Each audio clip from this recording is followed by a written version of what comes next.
I'm very grateful to God and to you all for this opportunity again to share from the Word of God to you.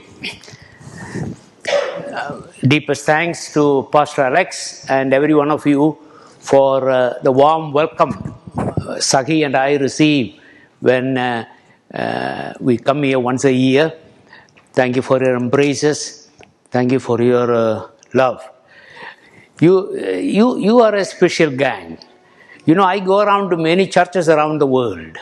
I'm not trying to kind of praise you. I think the way you care for each other, the way you so seriously study the Bible, and the way you want to live it, grateful to God. We thank God for the privilege that my son and family have in belonging to this church. And thank you for all of that. I have picked up one of your calendars, and I'm going to put it in my office. I don't need it to remember you, but I will be remembering you very much. The theme for this year, I understand, is growth in Christ. Growth in Christ. And that's what I'm going to talk about. And if you probably notice, for the month of February, for this month, the theme verse is Ephesians 4:15, or rather 15 and 16. We are to grow in all aspects unto Him who is the head, even Christ. Let us read that together. Shall we have that passage, please? Ephesians 4.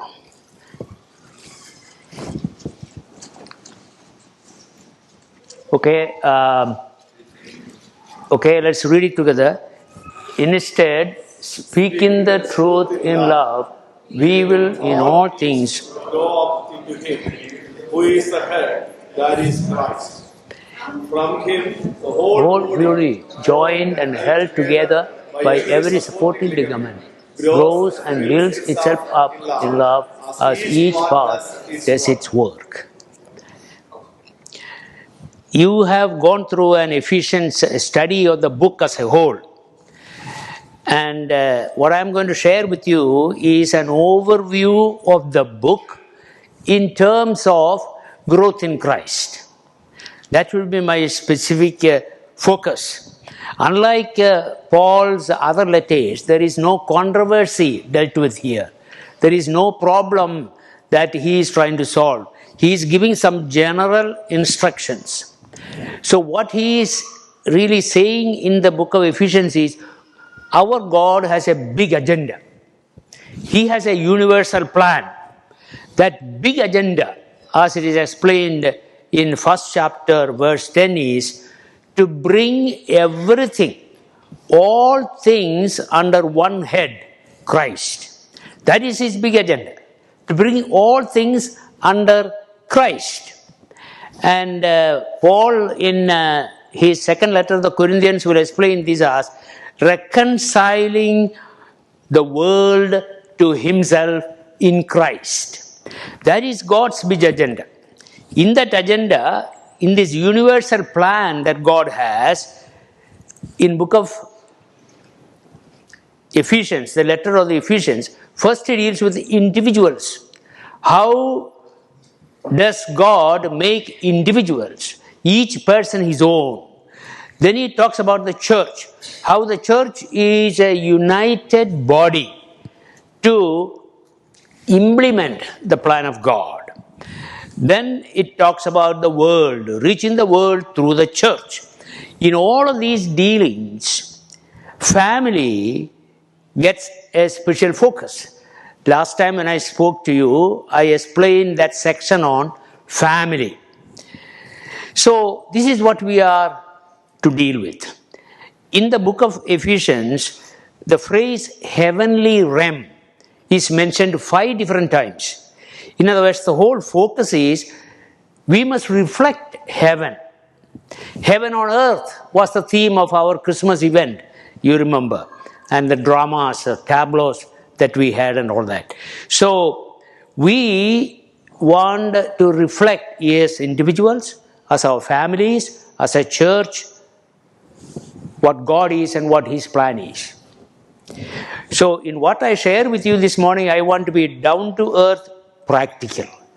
I'm not going to bring a lot of theory and careful study of the Word of God, which all you had. I'm talking about some things that I feel is doable. Because we don't just get information. We want to do it. We want to obey it. Otherwise, what is the use? So let us kind of think together. You think with me and I'll think with you. And at the end of the service, when you have a cup of coffee or something, I will sit at the further one of the tables. If you want to discuss with me further, let's just get together. Let's mean business. Huh? If we come worship here Sunday after Sunday and learn a lot and go through Matthew study and this extension program and biblical hermeneutics, all that stuff, what's all this for? Let's be real. The reality is heaven on earth. All right. So what does it mean, first of all, for personal, individual growth? That's where we start. And actually, book of Ephesians, the first chapter, talking about it. There are three metaphors mentioned here. The first metaphor in Ephesians is, we are adopted in Ephesians 1:5. That is where the life starts. We start our life in Christ because we are adopted. When we had that Watoto presentation the other day, all those kids here, they were all adopted kids. They started a new life because they were adopted. And one of their leaders in their concluding message, something that he said struck me as how true. He said, those not having God as Father are orphans. So, we are adopted into His family. There we start our life. A second metaphor that mentioned here is new life, made alive in Christ, as we find in chapter 2:4. We are made alive. We are born. Once we are born, we must grow. Our babies, when they are born, if they don't grow, get up, crawl and then get up and walk and become really naughty and fight and all of that, we think there is something wrong, right? We want them to grow. But now we are not simply talking about the bodily growth. Bodily growth is always easy, whether we want it or not. You see, I have been around here for a few weeks and I didn't want to grow very much at all. And you have this GMO free and gluten free and cholesterol free and sodium free and fat free and all. I thought, well, if you free at all of that, it should be nutrition free. And I could eat and all of that. I put on some weight.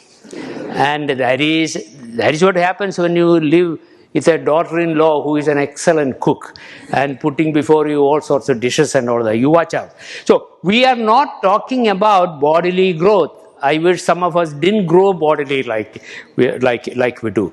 But we are born spiritually in Christ and we are supposed to be growing.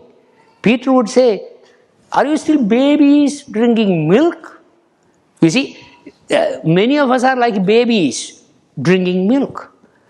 And all that we can talk about is such and such a year I accepted Christ as my Lord. It's a terrific experience. Oh, that's okay. That's the past. Where are you now? Is the issue.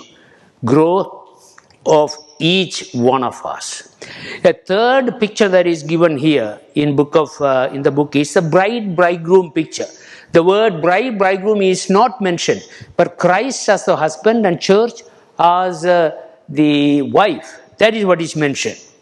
So, even though it is about Christ and church, we are talking about individuals who become married to Him. In a marriage, there is a willful choice. In marriage, there is a commitment to focus on one person. That's all should be there. When a girl gets married to a boy, goes with the boy to the world in which the boy is working. She doesn't know anything about that place. The language there, the work there, the friends there, nothing. But she modifies her name and goes along knowing only one thing, her husband. And we are like that. When we get married to Jesus, we forsake our own in many ways.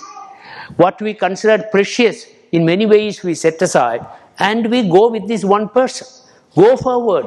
For what? To have rest of our life common interest, common goals, common finance, common task, a common home, and mutual sharing of everything. And committed to a growth in that fellowship. Once we marry, we begin to grow with our spouses in love. You know, when we get married, we think we really are in love. But only by growth, only by years, we begin to know what loving one another really is. Okay, so in the personal growth, we have to remember all of these. What are the obstacles to growth? Why we don't grow as we ought to?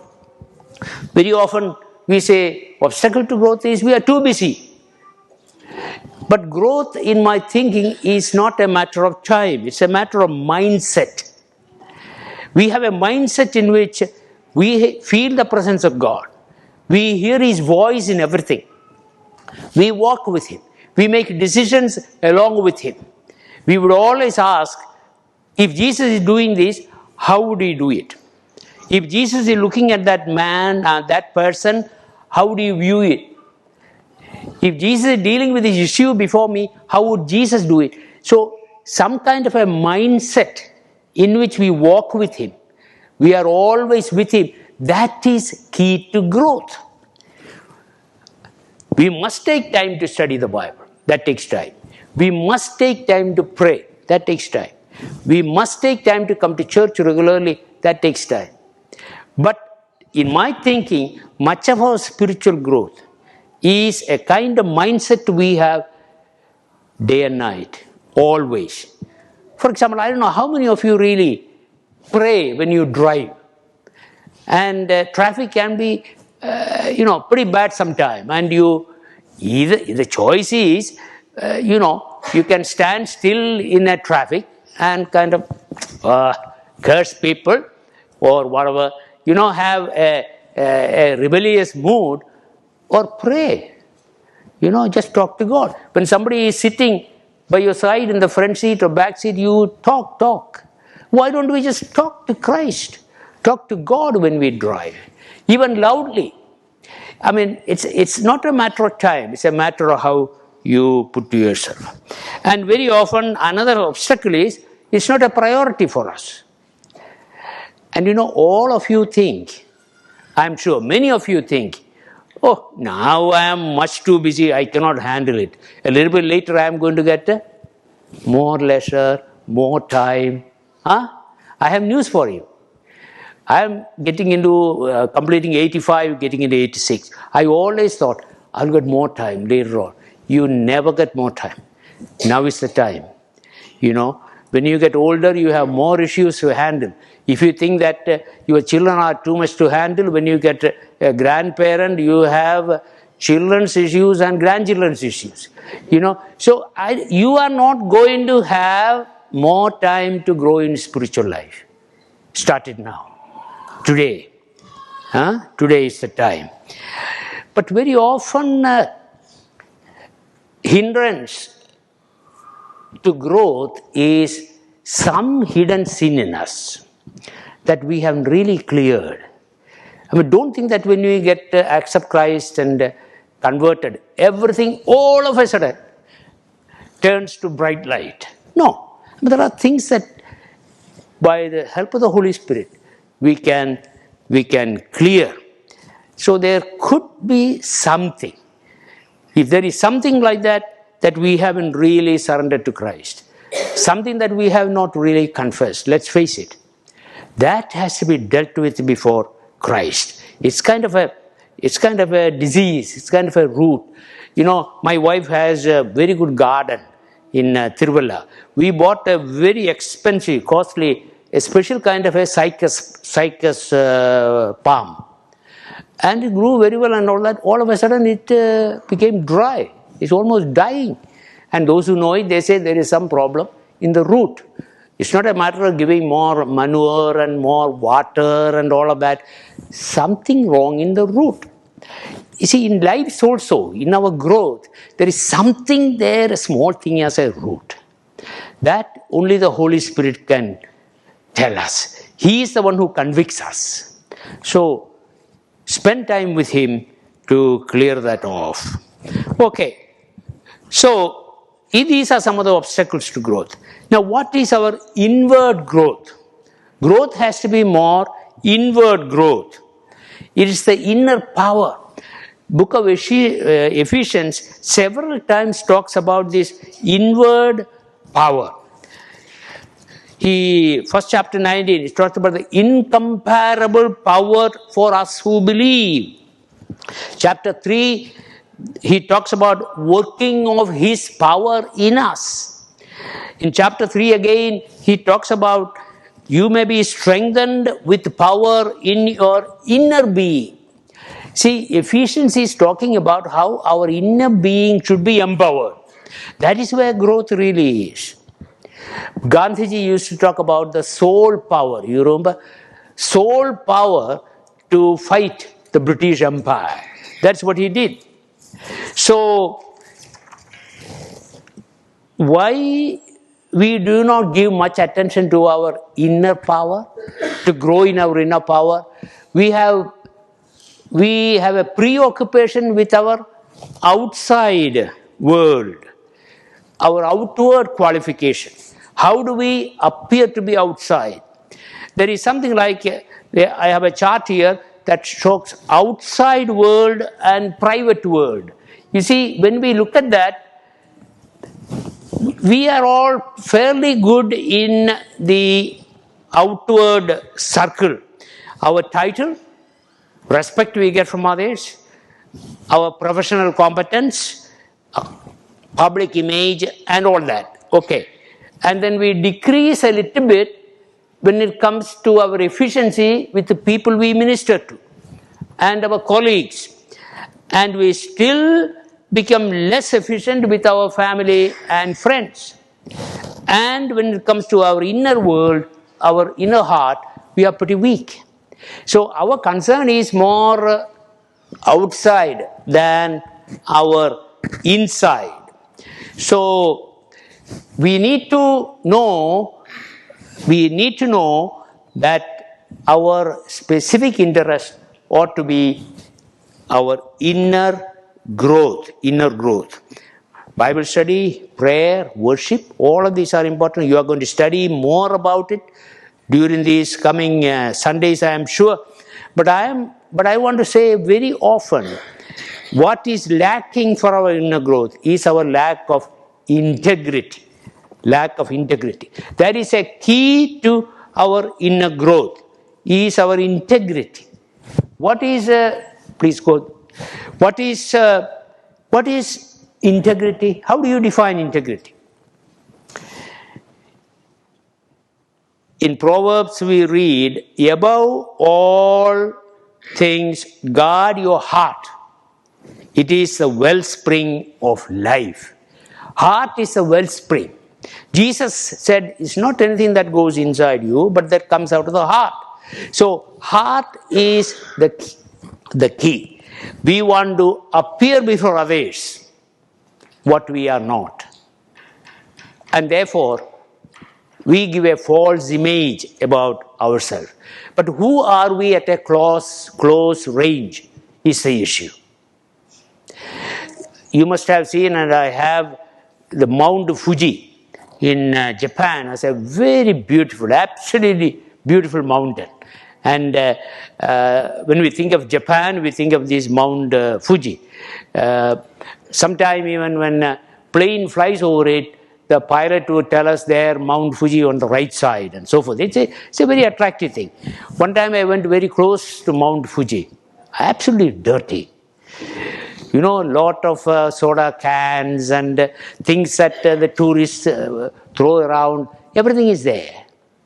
So, appearance from a distance and what really is at a close range. Some of these big cathedrals in England and in Germany and all the very old ones, you know, from a distance look absolutely gorgeous. You go near, they're kind of dirty, a lot of bird poo and all of that, you know, and very dirty. You see, the issue really is, who are we really? So, key to the growth is, who is the real me? Who is the real me? We are not accountable to our supervisors primarily, not to family and friends. The Lord knows the real me. What might be the Lord's description of me? To have an inner quality, integrity before Him by which He can accept me. The Spirit cannot rule where our self is ruling. So we cannot have any pretense before God. And one has to be very authentic. One has to be very genuine. The word hypocrisy comes from a Greek word from the dramas in theatres. In theatrical shows, you put on a mask to play the part of somebody else. That is the word hypocrisy. So when we put on a mask and appear to be what we are not really, who we are not, appear to be somewhat different from what we are inside, that is what is hypocrisy. And very often we work toward it. So what is integrity? Integrity is, who am I when nobody is looking except the Lord? Except the Lord. Finally, that is a test. Finally, that is a test for our growth. Then, along with integrity, for growth we should have intentionality. We should be intentional about our growth. Big problem among us is we are purposeless. Purposelessness. We have no purpose. We flow with the crowd. And pressures of life determine how we live. We have no control. It is we all, well, one time at least in India and some of the eastern countries, we were a little bit slow in going. But now we are also caught up with the same trend that you guys have, you know, where time manages us. We don't manage time. We have no control over time. So we flow with the crowd. We cannot grow. We must have purpose. We must have. It's a very, very good practice, I would say. In my life throughout, I have done that.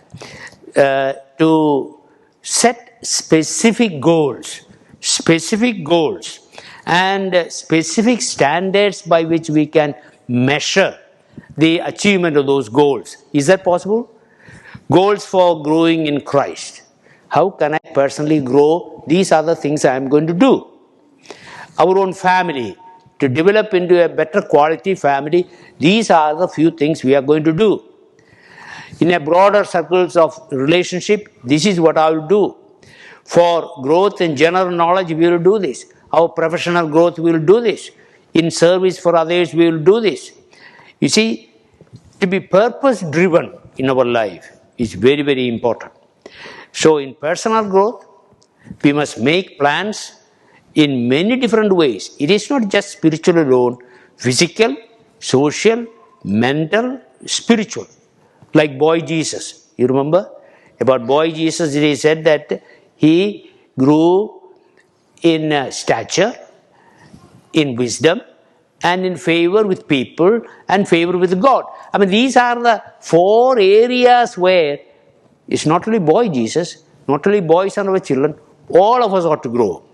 I have a diagram in which I made some kind of what I might call an integrated development. Right in the center is God's ownership of me, I have spiritual, social, professional, mental, physical. This side. They are all related. And the integrity, intentionality, interdependence, and intensity. We don't have time to look at all of these. Sometimes we should deal with them. We must bring all of them together for our growth. So let us ask ourselves, for example, what might be some of the aspects in my life that grieves the Holy Spirit, that hinder my growth, areas about which I have no peace before God. Each one ought to think through these. Okay? And in what areas we have grown? In our prayer life, study of the Bible, in our integrity, my relationship, my witness. Each one ought to think. Each one ought to meditate upon this.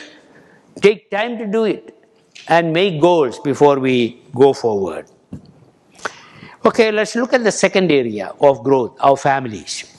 Our families' growth in Christ. Today is Valentine's Day, and spouses and close friends, they give gifts and receive gifts. I haven't received anything. But today is the day when we can have some reality check. Reality check as to where we are in our mutual relationships and with Christ. Where are we?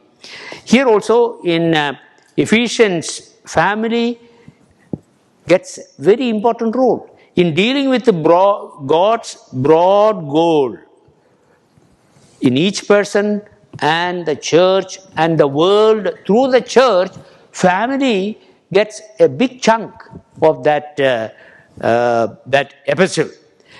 Families are very important. The whole world of small children is family. The whole world of elderly adults is the family.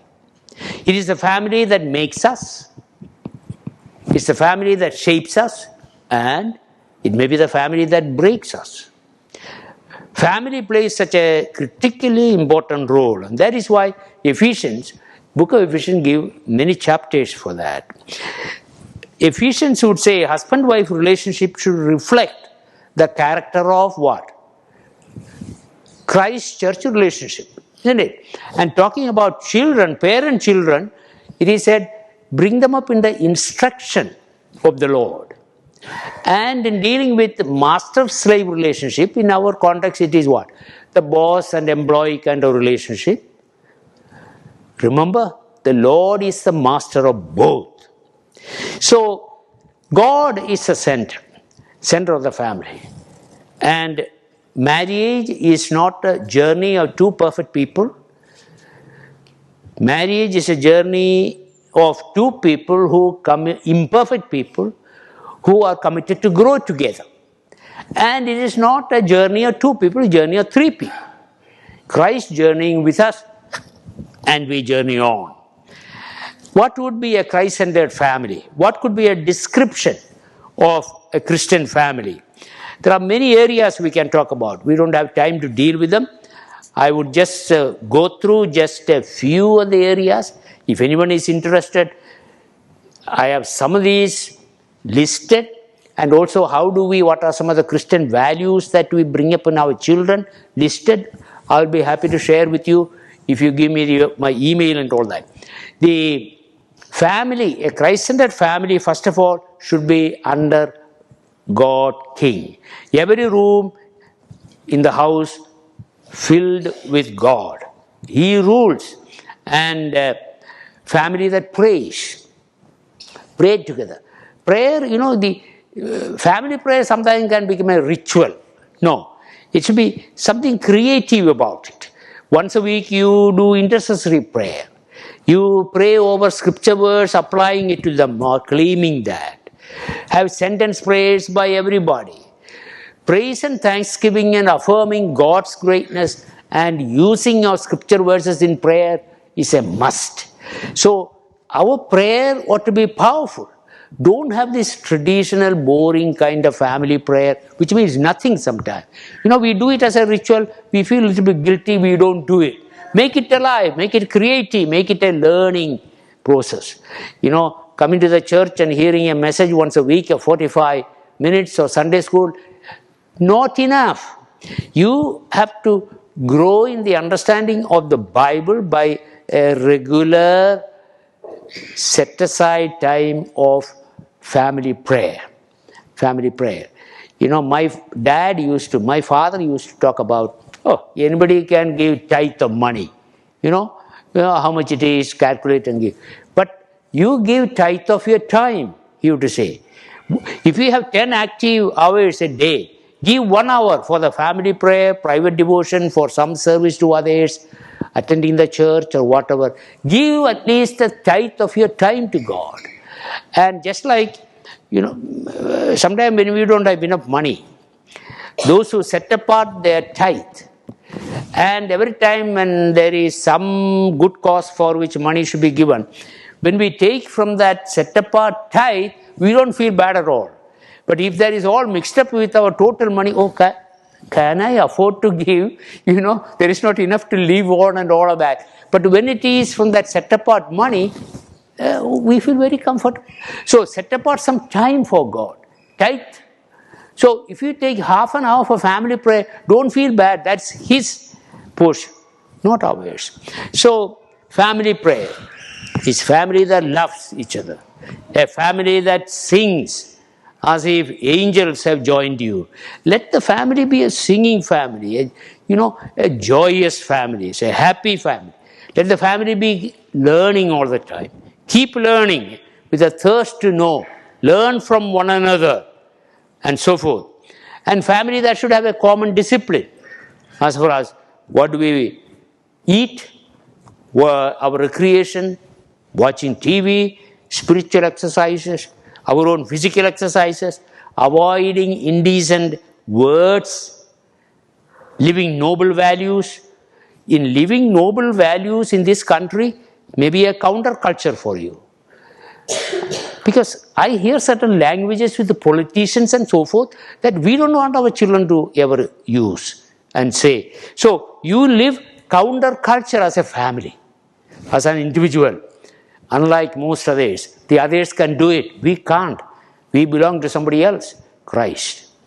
So, a family that lives Christian values, as you know best. A family that serves, gives, witnesses. A family that is transparent. Know each other. There is no fear in love. Perfect love casts out fear. Without fear, we share honest communication. A family in which there is an intentional effort to build up each other. Spouses asking each other, how I can be a better husband, how I can be a better wife. Have you ever asked that to either of you? Ask your children, how can you be a better parent? Just until a week ago, I was with my daughter Winnie in Orlando. Very good place, not so good as San Diego. I mean, it's okay. And at the end of our stay there, Winnie was telling me, Dad, you are very passionate about Bible study and teaching us that. But it seems that you are not that passionate about prayer. She noticed that I was not praying very much. And this is just about the best gift I got in this particular trip to USA this time. You must bring up your children in such a way that they can open up and tell you, guide you, advise you. In some of my birthdays, I would ask my wife and my children, I don't want any present this time. I want you to give in writing, how can I be a better husband? How can I be a better dad? That's what I want. This junk gift, who wants that? So, get your children and one another intentional effort to build up everyone in the family. Doable? Hey, is it doable? Tell me. Okay, try this. Why do you hear all of this over and over again? And next Sunday also you come and hear the whole set. What are you doing about it is the question. I am talking about things that you can start doing if you are serious about growth. Growth as individuals, growth as a family, common discipline, close fellowship with 2 or 3 other families, and so forth. Home should be a place for the healing of emotions and rest of mind, not stress and worries, and for protection. None of us is perfect, but never be satisfied with your being. Always strive for becoming. There's always a difference between being and becoming. Many of us that drag on satisfied with being. Okay, there is no big problem anyway. But stretch forward for becoming. There are many Christian values that we can nurture in our children, and we don't have time to share some of them. The ultimate authority over our children in the family is the Lord. They are His first, then only yours, then only us. We are trustees and stewards. That's what I read from the Bible, of the children that God has given us. It is the Lord that builds the house. It's not us. And they should know anything wrong done. Our children, anything wrong done is primarily wrong done to God. And it hurt Jesus. That we should taught. That we should teach our children. There are so many personal values such as self-esteem, their basic health, their contentment, their courage to stand for principles, their creativity, their utter honesty. I can go on. Many things that we must instill in them. And there are many social values we should teach our children. Attitude to differently able people, mentally retarded, the aged. What should be their attitude? How should they have a compassion and care for the needy, looking at them as Christ would see them? How to care for the earth, stewardship of nature, environment. How to be grateful to God and to others all the time. Cheerfulness, utter truthfulness. And how to have discernment in knowing what is good and bad in website. That requires some of your guidance. Every dirt thinkable is easily accessible by every child. We are living in a world different from the world in which some of us grew. So they must have the inner strength to discern what is right and what is wrong. And how to make friends. The problem with a lot of children is sometimes they make the wrong friends. In all of these, you need wisdom, they need guidance. And use of language worthy of us. They should grow up like global citizens. So, parents should have a role model. They should be role model in this. If you want your children to have a happy family in the future, you should have a happy family. Because they imbibe what you are. What you are.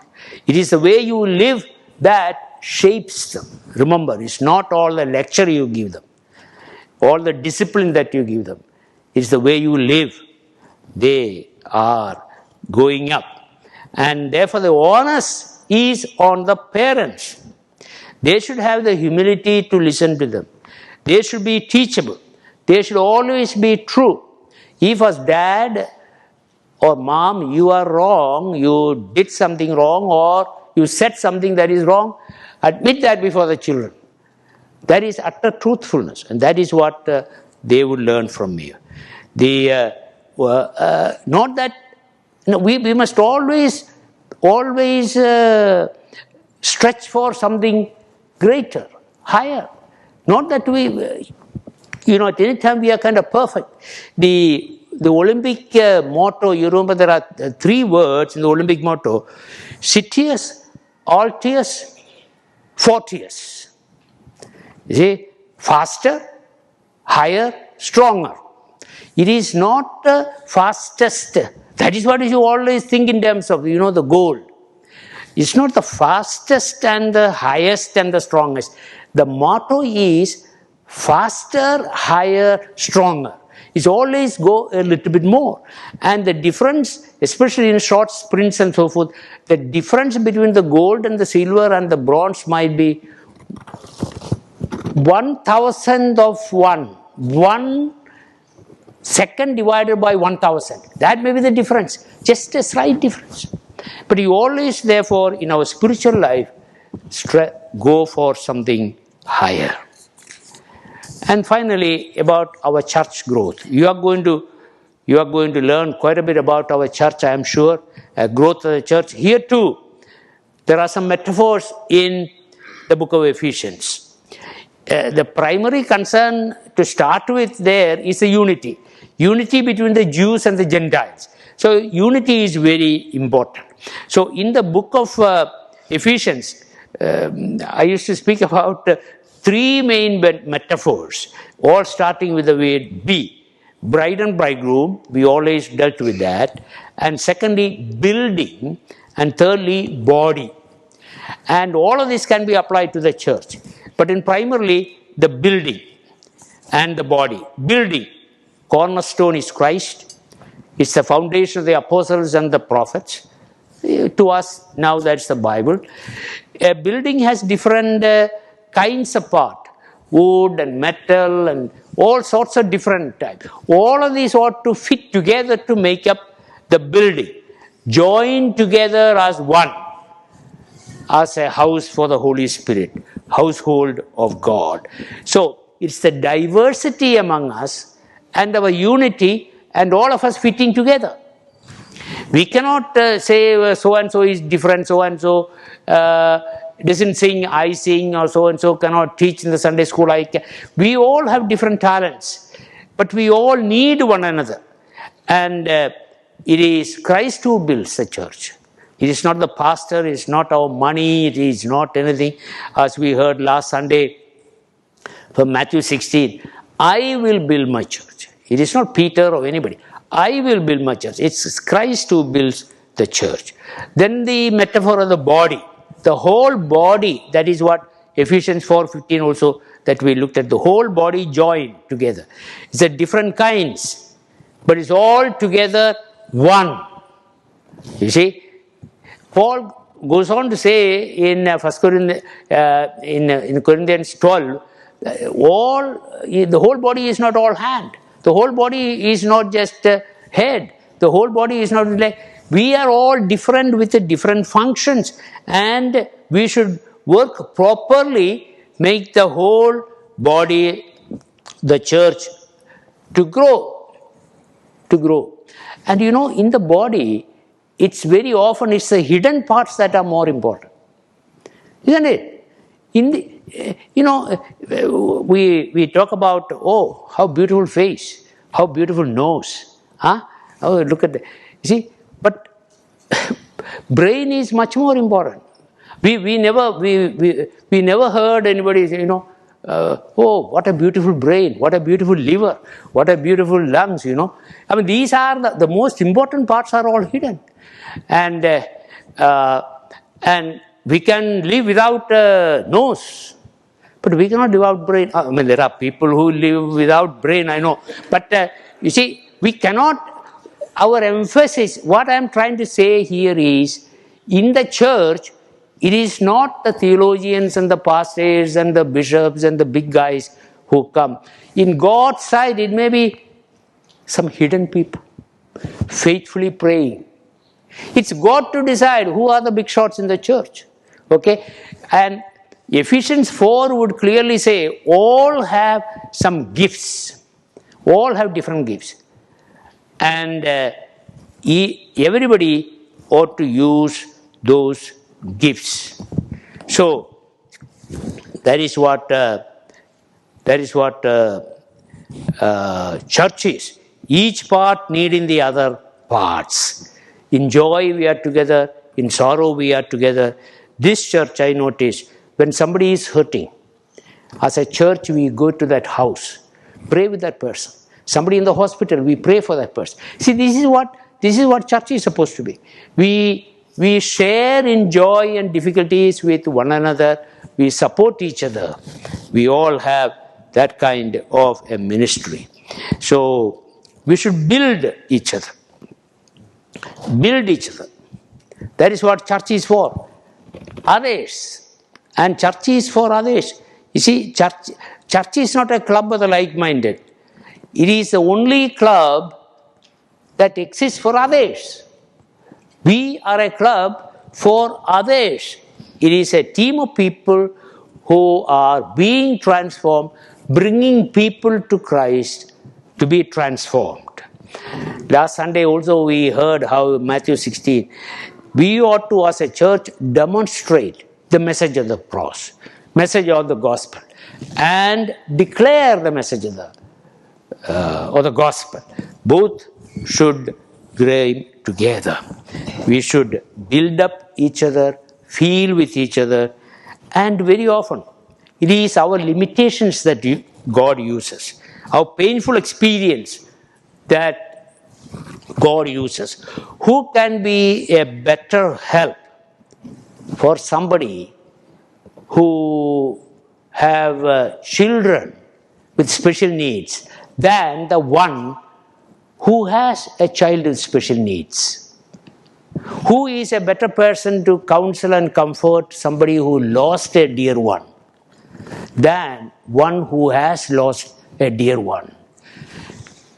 So the painful experience we have, the experiences about which we grumble, we murmur, we fight with God, is exactly those experiences that make us to grow, first of all, and to make others to grow as we share with them.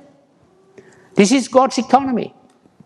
And there are, if we had time, we could have dealt with a number of passages where it is mentioned. 2 Corinthians 5, for example, or James or Peter. There are many places where it says that God is the Father of comfort, and that comfort flows to Jesus Christ because He suffered, and because He suffered, He can comfort us who are suffering, and because He is comforting us, we can comfort others who are suffering. So that chain is a very real thing in the church and in our growth. So a local church. What is a local church? I have a diagram that we very quickly look at.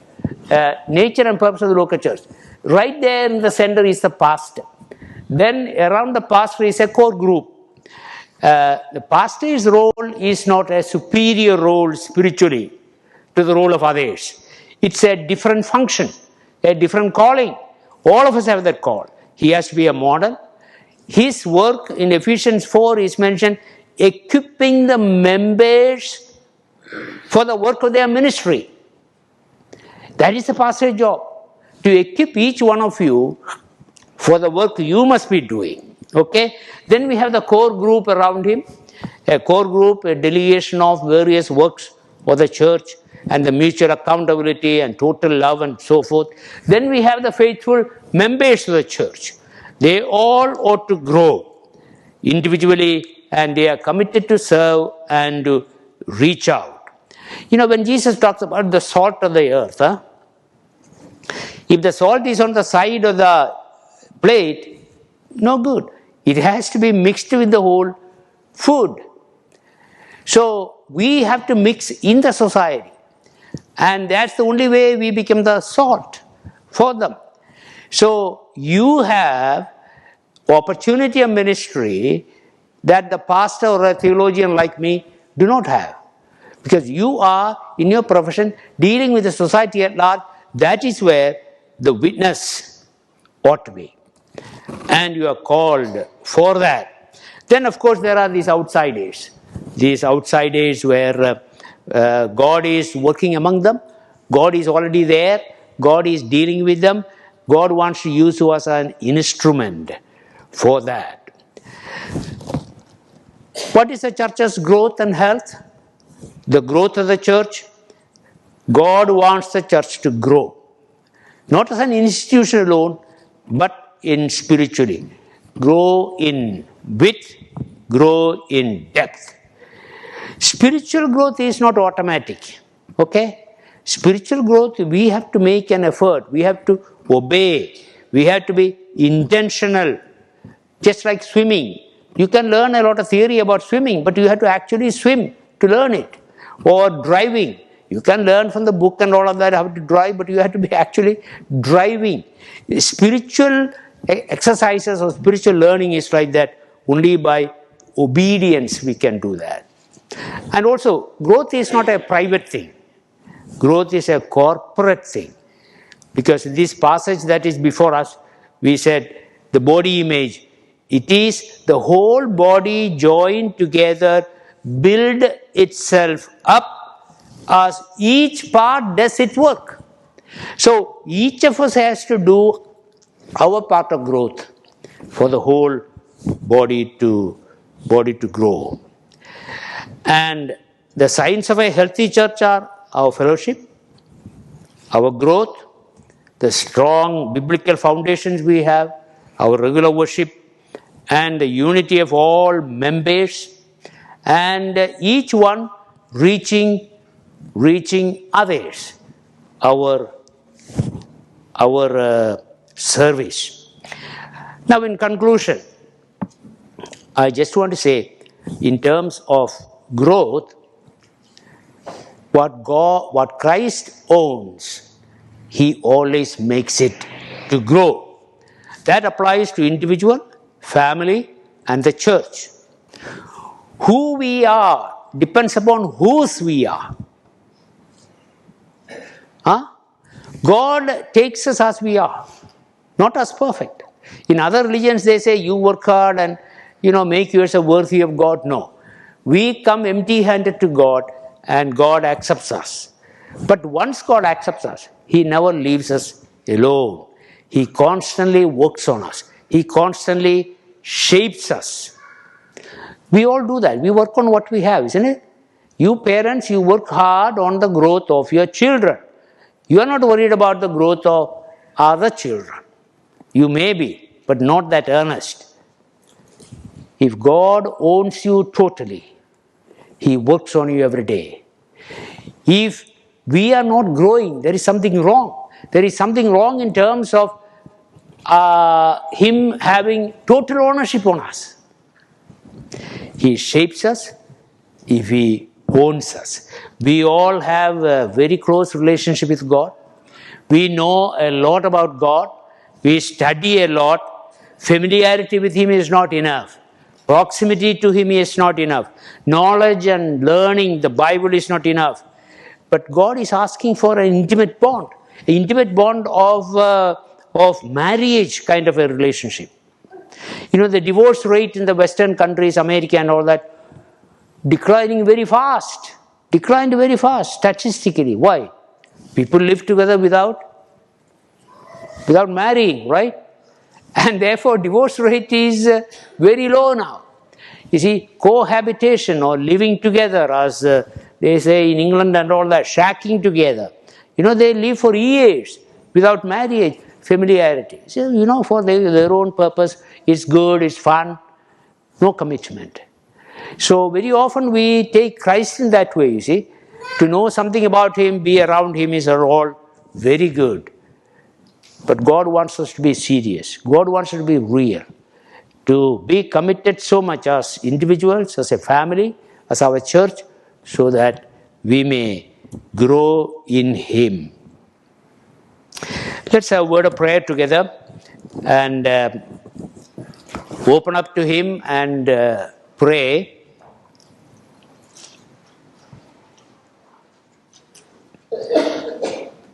Think about some of the things that the Spirit has been telling you.